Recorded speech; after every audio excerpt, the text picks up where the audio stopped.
તરફ રાજ્યમાં લકવાના કેસમાં વાર્ષિક 25% વધારો જોવા મળી રહ્યો છે, જે ચિંતાજનક બાબત છે।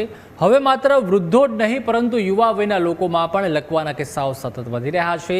લકવાના વધતા કેસ અંગે જોઈએ આ રિપોર્ટ। ગુજરાતમાં છેલ્લા કેટલાક સમયથી લકવાના કેસમાં નોંધપાત્ર વધારો થઈ રહ્યો છે। લકવો એ ગંભીર ન્યુરોલોજીકલ સ્થિતિ છે જે મગજમાં લોહીનો પુરવઠો ખોરવાઈ જવાના કારણે થાય છે। ગુજરાતમાં લકવાના કેસમાં વાર્ષિક 25% વધારો થયો છે। રાજ્યમાં દરરોજ લકવાના સરેરાશ 44 કેસ નોંધાય છે। છેલ્લા 4 મહિનામાં જ લકવાના કુલ 5277 કેસ સામે આવ્યા છે।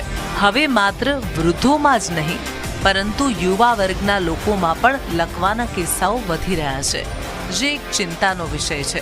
રાજ્યમાં દર 10માંથી 4 દર્દીઓની ઉંમર 50 વર્ષથી ઓછી હોવાની સામે આવી છે। અમદાવાદમાં 1134થી વધી અને કેસનો આંકડો 1167 પર પહોંચ્યો, જ્યારે સુરતમાં 461થી વધી અને 528 જેટલા કેસ થયા છે, જ્યારે રાજકોટમાં 243ની સામે 294 જેટલા કેસ નોંધાયા છે, તો વડોદરામાં 292ની સામે 289 જેટલા કેસ નોંધાયા છે। જૂનાગઢમાં 152થી વધી અને 217 કેસ સામે આવ્યા છે। બેઠાડું જીવન, હાઈ કોલેસ્ટ્રોલ અને સ્ટ્રેસથી સ્ટ્રોકનું જોખમ વધ્યું છે। ડાયાબિટીસ અને હાઇપરટેન્શન પણ લકવા માટે મુખ્ય જવાબદાર ગણાય છે। જો કોઈને પણ લકવાના લક્ષણ જણાય તો તાત્કાલિક નજીકની હોસ્પિટલનો સંપર્ક કરવો।